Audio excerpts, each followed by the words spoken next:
All right, we're back on the other side of the weekend. And the one thing that makes Mondays awesome is that we start to do our Bhagavatam stream again. So let's jump in. We're starting a new chapter. It's chapter 29. It's called Grades of Life and Love. So here's how the chapter gets set up. Devahuti's it gets set up by Devahuti's question, and here's her question. She wants to know more details about the ways of bhakti yoga. So we're going to hear grades of love. We're going to hear about bhakti. Please tell me more. Prabhu, she calls him, which is kind of cute. Prabhu, please tell me more details about the ways of bhakti yoga, for it is the root of all the knowledge you have spoken of, which distinguishes the soul from matter by enumerating all the elements that evolved from activated matter. So Kapila is kind of famous for originating or founding the Sankhya school. But at least according to this Purana's description of the Kapila avatar, the habit of citing Kapila as the founder of the Sankhya school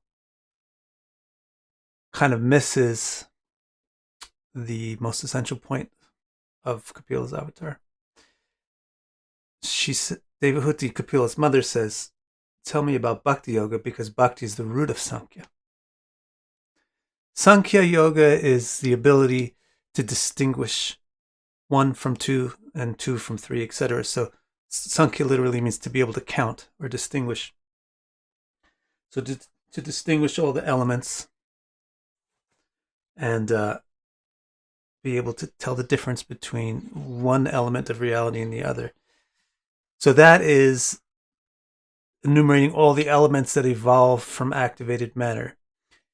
And the purpose for enumerating the elements that evolve from activated matter is to be able to distinguish the soul from those elements, to be able to distinguish consciousness or the observer from the elements that it observes.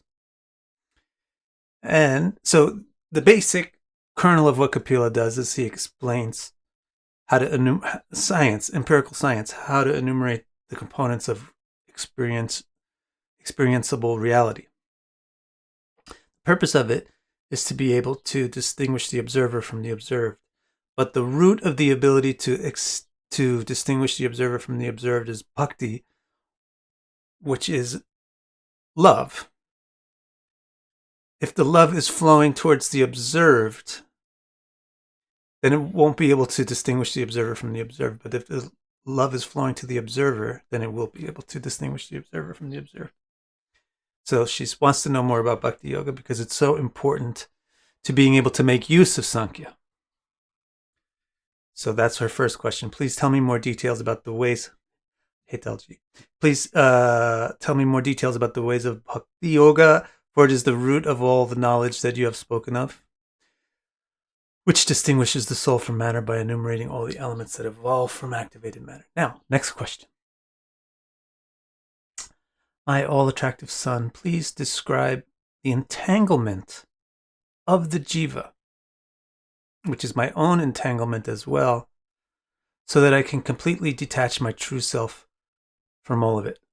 So she said, tell me more about bhakti yoga, because it's the real important thing. Now also tell me more about how the jiva, or the conscious individual, is entangled in an external reality, because I'm entangled in that external reality and I would like to get disentangled from it. That's her second question. Her third question is, please also tell me about time. It's a form of the Supreme Master, which you are the master of, and whose sequentiality allows deeds to fructify into results. So her third question is, I want to know more about time, because time is the thing that allows deeds to produce results. So if we're going for some kind of result, like disentangling ourselves, then time is going to play a role. So I want to know about time. So those are her three questions. She wants to know more about bhakti yoga, because bhakti yoga is the thing that makes Sankhya Yoga or any kind of knowledge useful or effective. 2, she wants to know about how the jiva is entangled in the world so that it can become more easily disentangled. And 3, she wants to know about time because time is important to getting any result.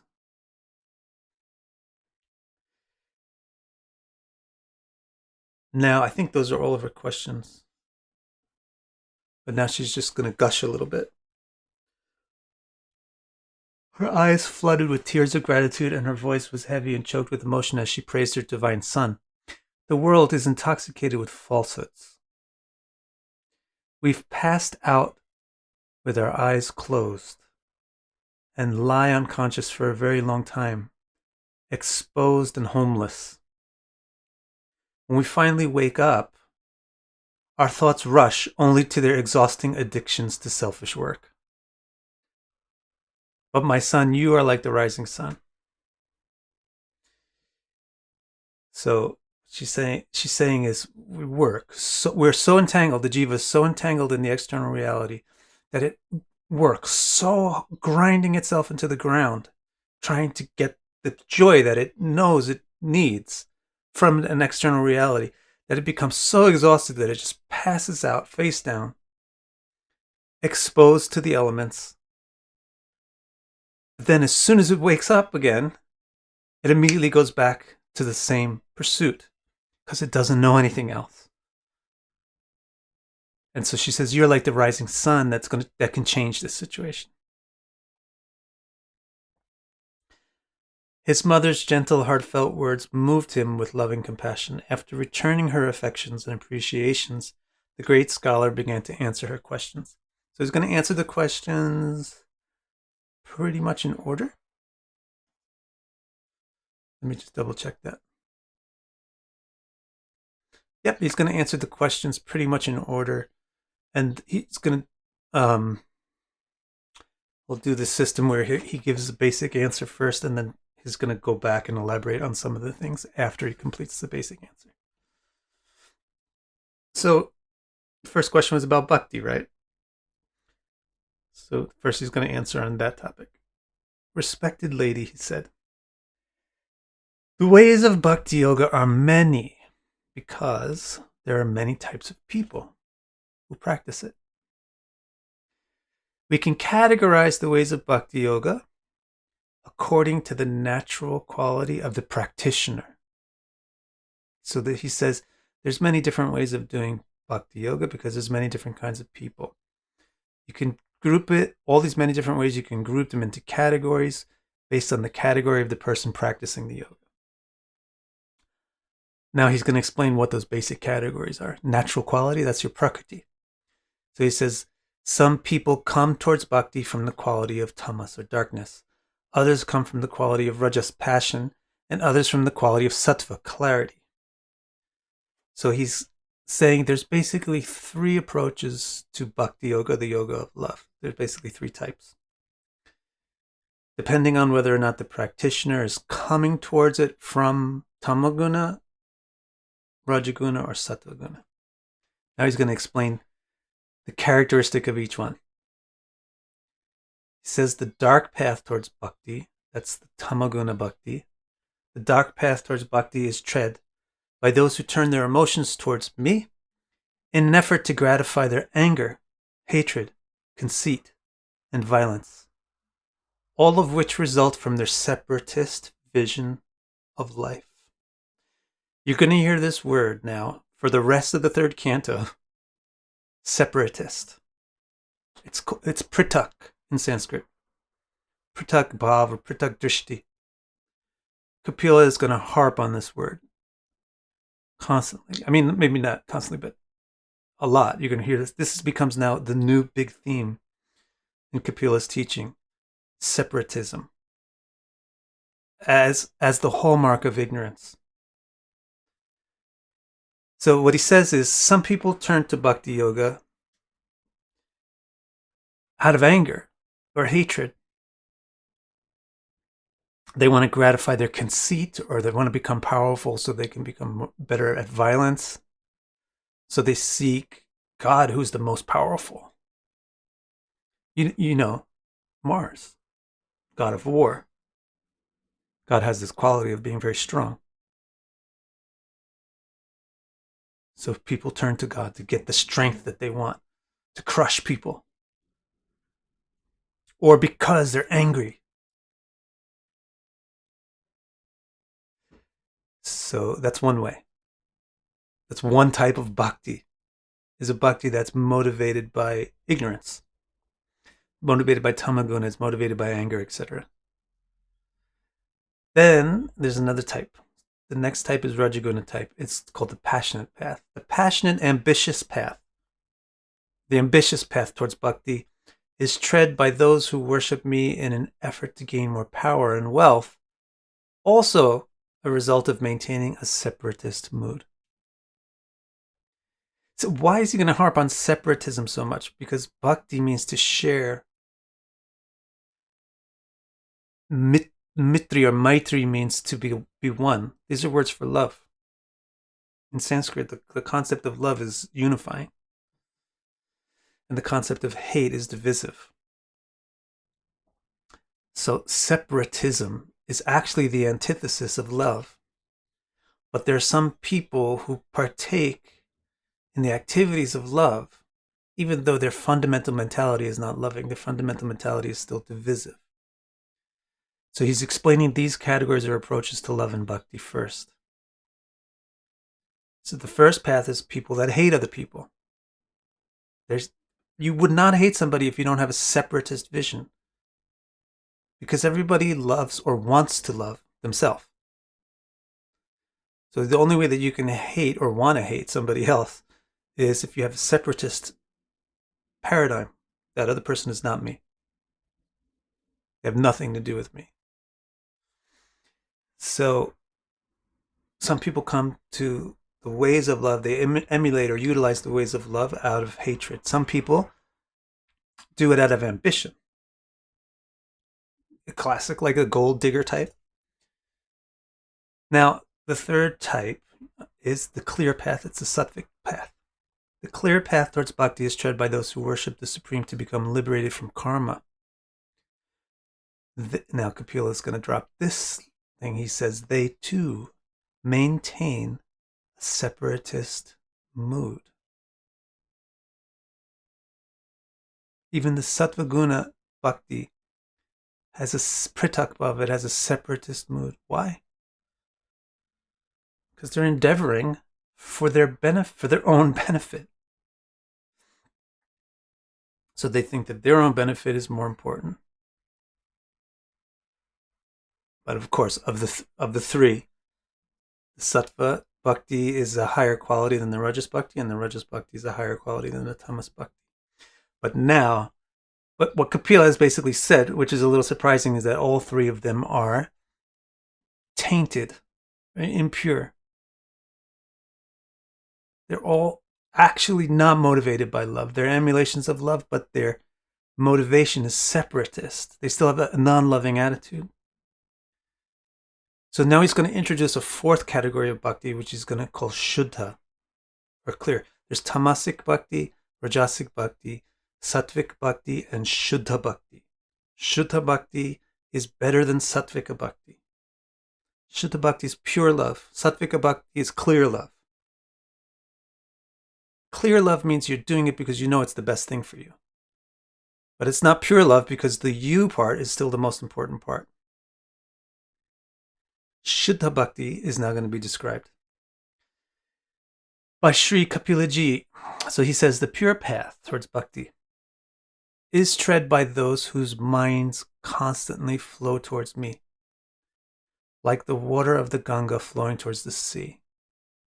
They have no motive behind their worship. They hear about my qualities and understand that I am the secret essence of everything, the Supreme Person, so they constantly pursue love for me. There's no, of course, every action has a motive, but it doesn't have an ulterior motive. Do you like chocolate? So, do you like chocolate? You spontaneously would eat it. Why would you eat it? Because you like eating it. Right? That's this kind of Shuddha Bhakti that he's talking about. The love is there because it's love, because we love the person. That's why the love is there. Like because you love chocolate, you eat chocolate.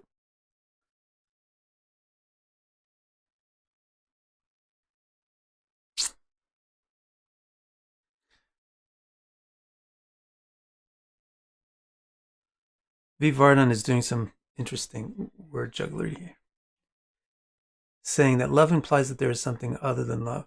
Why? Why does love imply that there is something other than love? That in itself produces dvesh, hate.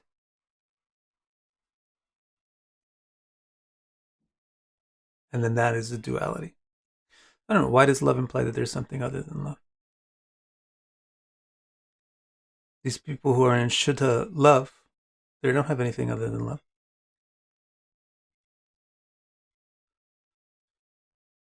You say that you cannot have love without whatever is the opposite to it. But I don't agree.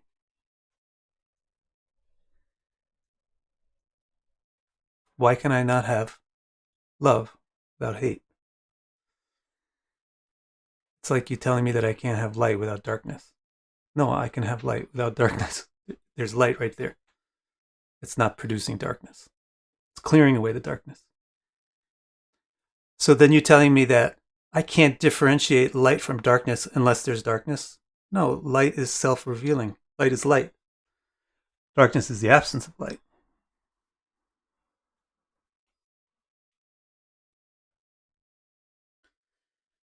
That's one strand to the argument. Second strand to the argument is, so what? What's wrong with the duality? The duality would be the separatism is what Kapila is talking about. Pratak, not Dvait. Wellenji.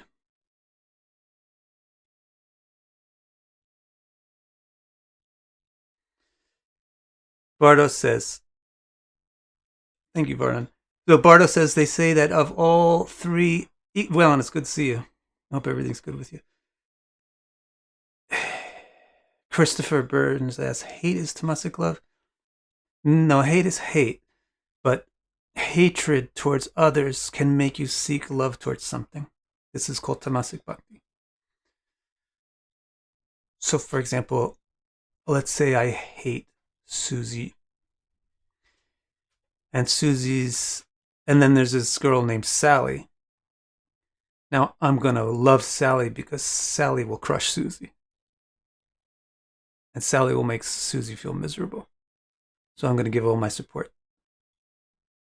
to Susie. Get it? Like a lot of people will vote for Biden just because they hate Trump. So that's a tamasic vote.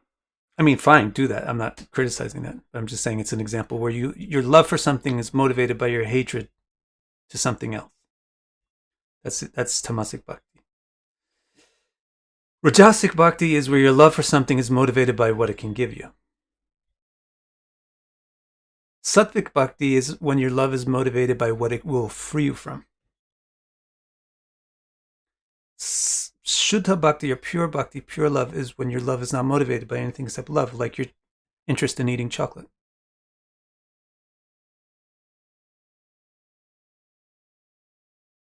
No, Vernon, that's great. I enjoy a good discussion.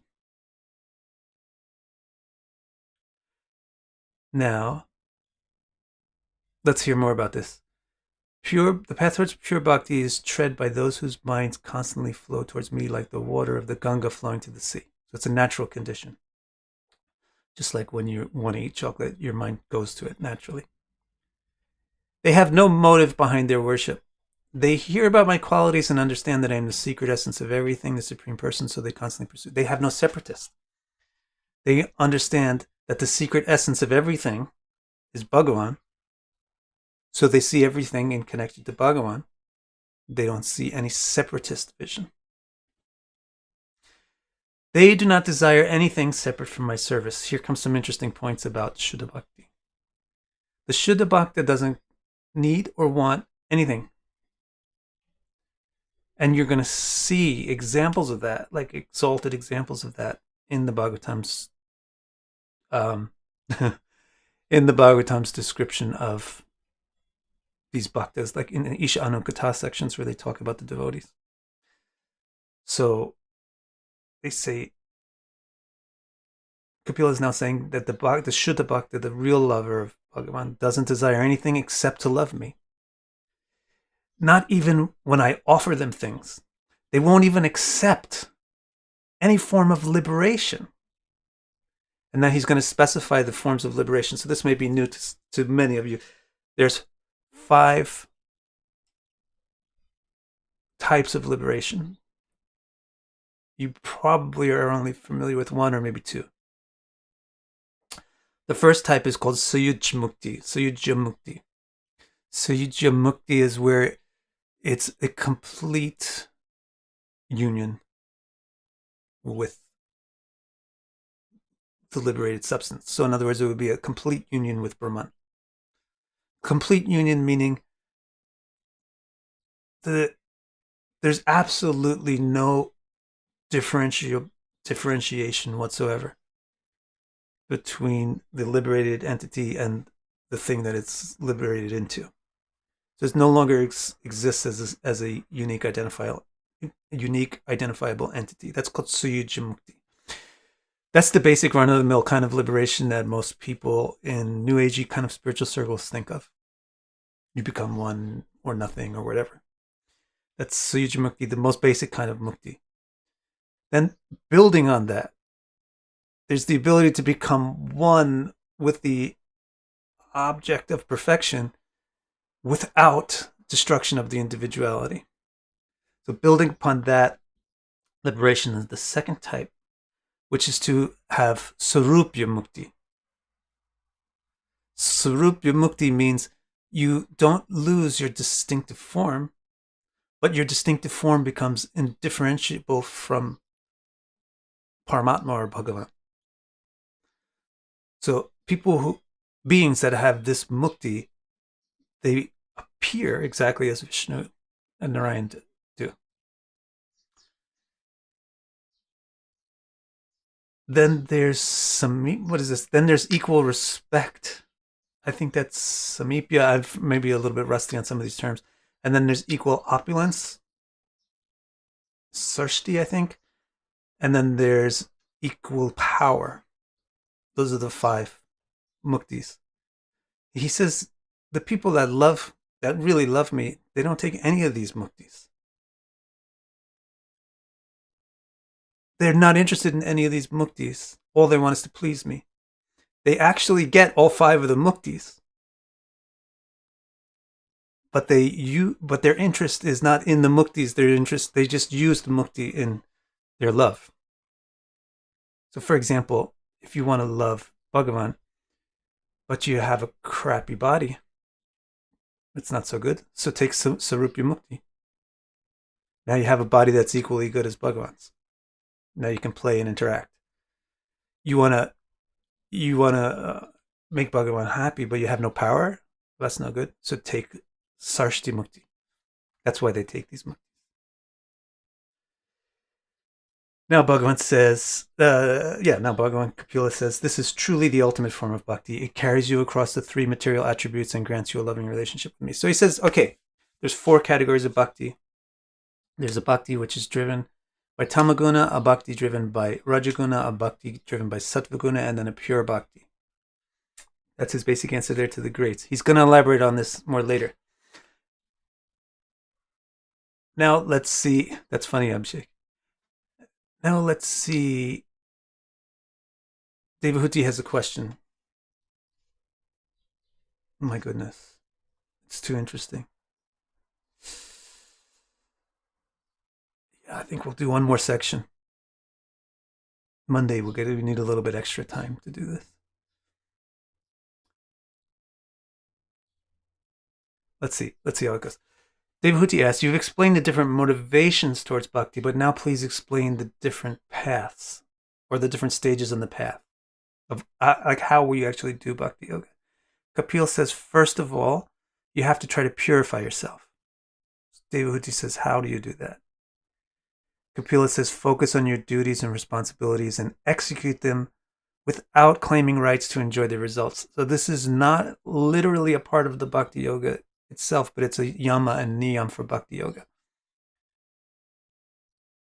So it's the preliminary prerequisite for Bhakti Yoga is dharma and sadkarma,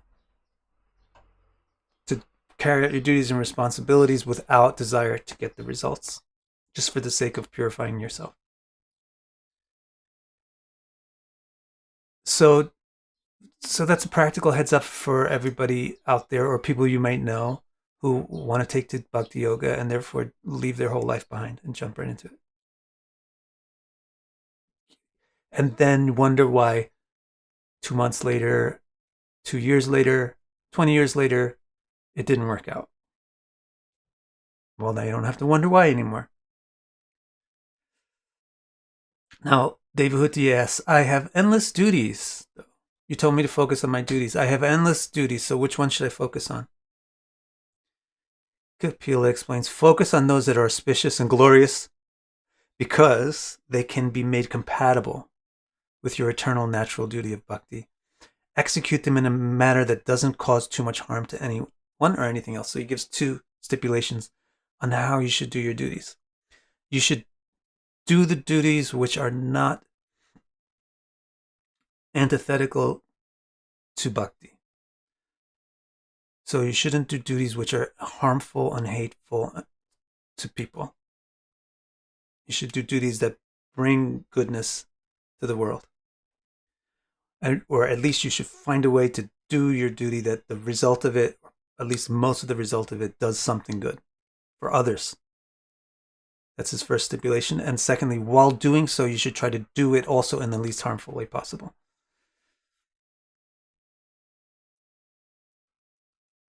So again, you'll see that is a huge problem. In any ashram, people are trying to get their duties done, and so they just are rude to everybody else while they try to do them. Or they'll take your resources to do their duty. That's not the right way to do the duties. Now, so when she asked, how do you do Bhakti Yoga? Kapila said, well, Bhakti actually begins from mukti. Love begins from liberation and enlightenment. Love is not something that happens prior to enlightenment. Selfishness is prior to enlightenment. So what he's advising is, if you want to do Bhakti Yoga, you first got to become pure. So first purify yourself by doing your dharmas well. Now she's going to ask, is there any other way to also purify myself? Now Kapila says, yes, there's another way too. 2, okay? And here it is. Establish a representation of me on an altar. This is a very practical suggestion. Establish a representation of Bhagavan in a sacred place, on an altar. Look at it. Touch it. Care for it. Bow to it. And recite praises to it. This will purify you. It's super practical. Like, remember in the 1940s, all the little girls used to have their little babies, dolls, and they would put the bottles in the baby's mouth and everything. You know the whole idea behind that? You get practice. You're not a woman yet, you can't have a real baby. But here's a little baby. Oh, play with it.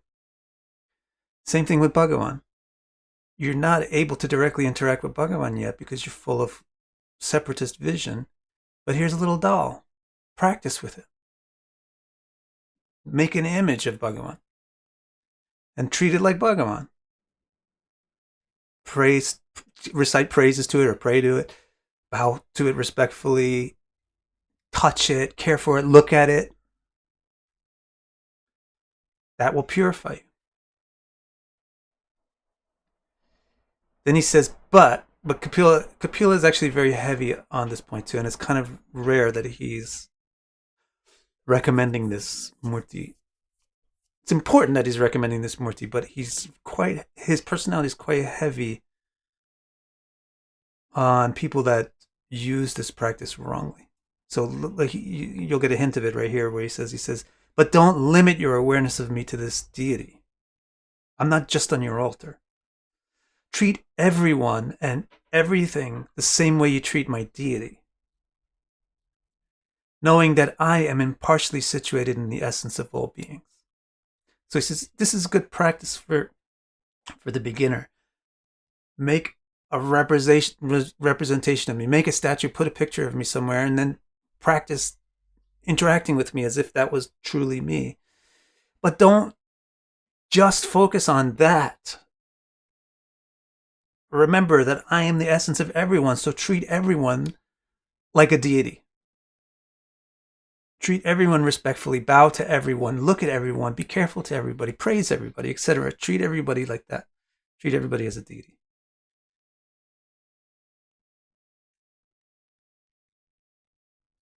This is a beautiful thing that Melissa just said. I wonder if love doesn't have an opposite. Hate is a form of love in reaction and attraction to the hated. I don't know about that. Like life is eternal and not the opposite of death. Death and birth are opposites. Yeah, this is the whole thing. Like people think you have to study Nyaya for this to get this really good, to get this really clear, because the Nyayakas really work this out. But darkness is not actually the opposite of light. Darkness is the abhav of light. Darkness is the absence of light. Death is not the absence, is not the opposite of life. Death is not a thing that exists, it's an abhav. It's a non-existent thing. It's only the absence of life, which is death. And hatred is not a separate entity. It's the absence of love. Consider that. So now Devahuti says, please say more about how I should relate to other people. So now Kapila is going to say, not everybody's the same. To those who are greater than you, show great respect. To those who are lesser than you, show sympathy. And to those who are peers with you, show friendship. So the essence of what you're doing is treating everybody with love. But if the person is, for whatever reason, superior to you, in whatever context, and in that context, you show great respect. Like even just superior in age. It's the basic thing, the basic way all kids automatically do it, is they evaluate everybody by age. So even on that simple thing, age, older, respect, same, friendship, closeness, confidentiality, trust, intimacy. Younger, sympathy, compassion, care, concern. And so age is just one of the examples of how it can be done. Now, Kapila, so far Kapila has talked about the yama. Kapila talked about the yama and niyam for bhakti yoga, and he also talked about one of the practices. One of the practices, which also acts as a yama and niyam, which is deity worship. And then he explained that it's best to worship the deity in everybody, but you should also have a deity like as a statue or a picture or something in a place. Now he's going to talk more about the practices of bhakti itself, where he's going to talk about them, but he's going to phrase it as not yam and niyam, or rules and regulations. For people coming from ISKCON, you probably think that there's 4 rules and regulations. ISKCON has these 4 rules: no intoxication, no illicit sex, no meat eating, and no gambling. So you don't find, also, just like you don't find the statement, you are not this body, anywhere in the Vedas, you also don't find those 4 rules and regulations prescribed anywhere in the Vedas. The closest you get to them is a reference that the bull of Dharma has 4 legs: simplicity, cleanliness, austerity, and truthfulness. And that somehow those relate to these 4 activities. But that the relation of those activities to those 4 legs is loosely alluded to in the Bhagavatam. We covered it already. Anyway, Kapila here is going to explain 5 rules and regulations that have nothing to do with those 4 of ISKCON. The first rule is to educate yourself. Get educated, get knowledge, study the Vedas, learn spiritual. He says, become educated in Atma Gyan, or spiritual science. Second rule, Nam Sankirtan. Second rule, Nam Sankirtan. Why is it the second rule, not the first? Because what are you going to sing about or talk about if you don't know anything? And what's the quality of your singing and talking going to be when you're doing Nam Sankirtan if you don't know anything? It'll just be some social convention. So first rule is to get educated. Second rule is to act on it by doing Nam Sankirtan. Third rule, be honest and transparent. Fourth rule, become close with evolved persons. Seek satsanga and become close with those people. And fifth rule is to act, do your duties, but without selfish motive. By following these principles of bhakti, you will become completely and absolutely pure, he assured. Bhakti yoga practiced by itself or in combination with other yogic disciplines I've described, like Sankhya, etc., or Ashtanga, allows the soul to reach the Supreme Soul. The interesting part is you can practice bhakti by itself. It doesn't require other yogas. But in order for that to be successful, you need to already be pure. So the other yogas and dharmas are useful to get you to the level where you can practice bhakti yoga exclusively.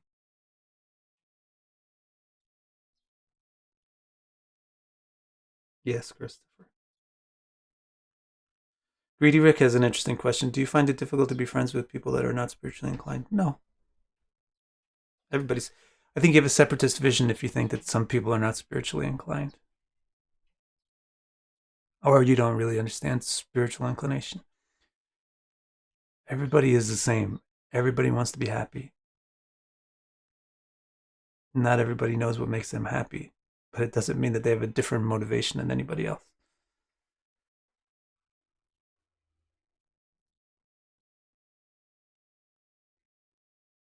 No, actually, sometimes I find it hard to be friends with people who are spiritually inclined, with the exception of Whalen and Trivikram. Sometimes it's hard to be friends with people who are spiritually inclined because it is more touchy. For example, if I really love the Berenstain Bears, or like Peter Rabbit or some Alice in Wonderland, and you don't care anything about Alice in Wonderland or whatever I'm into, it's easy to be a friend because we're not going to disagree on anything. But if you're really into it and I'm really into it, and then all of a sudden you're into it in a different way or something, then it's a touchy subject. So practically speaking, sometimes it's easier to be friends with people that aren't spiritually evolved or whatever.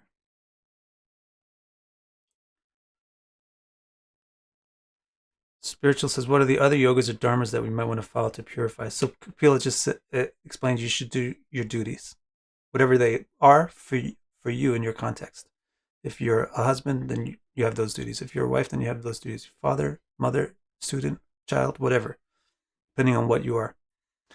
And then second of all, earlier he explained that you should use bhakti yoga in an ashtanga context, where you're actually doing dhyana.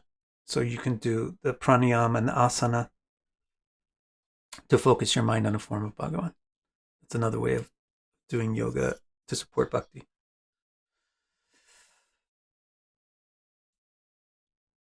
So he says, by following these principles of bhakti, you will become completely and absolutely pure. Bhakti yoga can be practiced by itself or in combination with other yogic disciplines. Either way, it allows the soul to reach the Supreme Soul, the all-attractive, beautiful, personal Supreme, who is the soul of everything and who is all-pervading, homogeneous consciousness. He is the supreme original person, and his endeavors and deeds are divine. Of all the practices of Bhakti Yoga, those 5, the most powerful is the second one that he mentioned, Nam Sankirtan. Eventually, as you become purified, you will immediately come to my association as soon as you hear even the slightest mention of my qualities. When a pure being engages in Nam Sankirtan, their union to Bhagavan is instantaneous. That's how powerful the Nam Sankirtan is. Just like earlier, who was it? It was Miss Vinay, right? Yeah. Just like earlier, Miss Vinay said, I think I'm going to be done. When I'm done with this section, I'll be done with. I'll be craving Vishnu and chocolate because I was talking about chocolate. So just a mention of the word chocolate will incite your feelings towards chocolate. So that's because you have a natural, spontaneous, and real relationship with chocolate. So once a person has established some depth of realness to their relationship with Bhagavan, then simply a mention of Bhagavan brings that intimacy and immediacy of the experience to them. So Nam Sankirtan, he says, is so powerful that if it's done purely, then it immediately brings the soul into union with the Supreme Soul. Bhakti Yoga's Nam Sankirtan carries your consciousness to the eternal self as effortlessly as wind carries fragrance to your nose. So we'll stop there, and then the next topic is, he says, if you do it purely. So Devahuti is going to say, well, what's the impurity then? Actually, her question is, if it's so powerful, then how come it doesn't work? Like, what's stopping it? What's the block? And he's going to therefore explain what the impurity is in doing it. And here he's going to get really heavy, and I really like this stuff. So that's tomorrow. Let's see, we got Karen asking if you can do kirtan with me. I don't think so. I'm a little embarrassed. But don't forget that you just did kirtan for 45 minutes with me. Do you know who is when Rupa Goswami gives the ideal exemplar of each particular, bhakti is sometimes called Nava Bhakti. It has 9 primary practices, and Rupa Goswami cites the most expert of each one of these 9 practices. So the most expert kirtaniya isn't Narada Muni. It's Shukadev Goswami.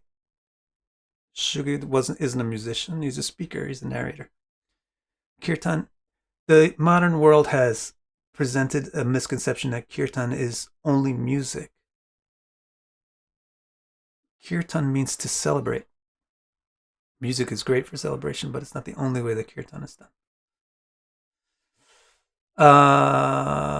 Greedy Rick, in regards to respecting divinity and all, how do we address that when we sometimes have people in our lives who don't treat us well? Divinity and all doesn't mean there's not ignorance and all. That's what Kapila said. Honestly, he said, treat everybody like me. She said, well, how should we do this? Everybody's different. And so he said, the different people, treat them differently. So if somebody is inferior to you by having hate more than you do, then treat them with compassion. So he's somewhere along the line, he or other sadhus and avatars are going to explain that people who are antagonistic to you don't deserve your retaliation or hatred, but they don't deserve your company either.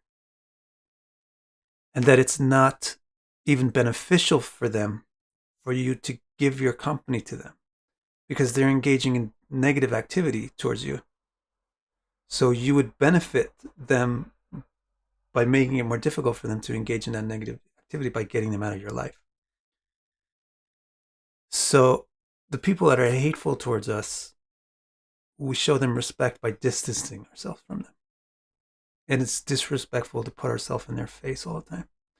That's probably a reason why I should just like stay out of the Sam Jeppy, that whole scene of people, right, that just want to blow up on a tropical Vedic astrologer. Just keep a distance. That's the best way to be respectful.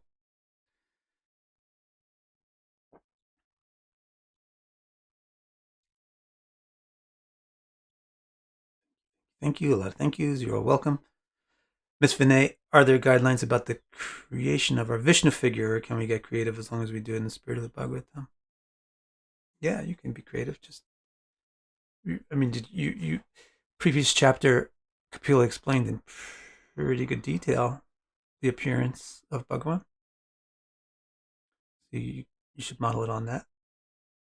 But you should also express your bhava in putting it together. Can kirtan involve drinking beers together?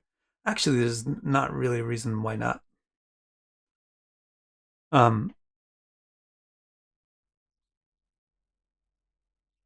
There's not really a reason why not. But typically, no. I mean, typically, sadhus don't rely upon external things to generate their felicity. That's the whole point, right? The whole point is the reason why this whole conversation started by Devahuti saying, why am I exhausted even though I keep trying to be happy?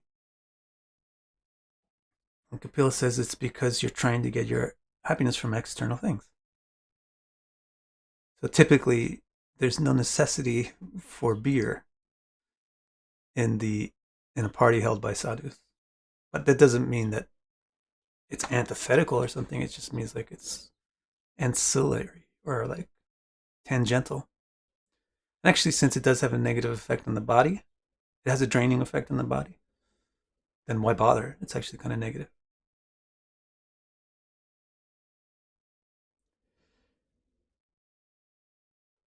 Thanks, Mary.